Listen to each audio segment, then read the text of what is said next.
ফেজের মধ্যে। আমি খুব নার্ভাস, ঠিক আছে শন, এবার আমরা তোমার নতুন ইয়টে ক্যানন বল শুট করব। ভয় লাগছে। এম করো cannon ball, fire!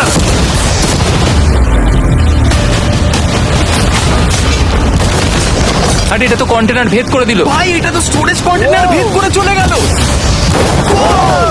Cannon ball খুব সহজেই তার ডিফেন্সকে ভেঙে দিল। সব শেষ হয়ে গেল ভাই। ঠিক আছে, ও ক্যাননগুলো পুরো আমার বুকের ভেতরে এসে লাগছে। এবং সম্ভবত তোমার নতুন ইয়টেও। ক্যানন বলগুলো শনের নতুন ইয়টকে ড্যামেজ করতে শুরু করে দিয়েছে। চ্যালেঞ্জ শুরু হতে না হতেই ক্যাননগুলো আমাকে পুরো শেষ করে দিল। ওটা আর বাঁচাতে পারবো না, এটা আমি গ্যারান্টি দিয়ে বলতে পারি। আমরা ক্যানন বলগুলোকে একের পর এক শুট করে গেলাম শনের নতুন ইয়টের দিকে তাক করে। আমি যতটা ভেবেছিলাম এগুলোতে তার থেকে অনেক বেশি ক্ষতি করলো। আর 3 ঘন্টা শুট করার পরে ও ও ও যাও যাও তাড়াতাড়ি যাও। চলো দেখি ওটা ঠিক আছে কিনা। যে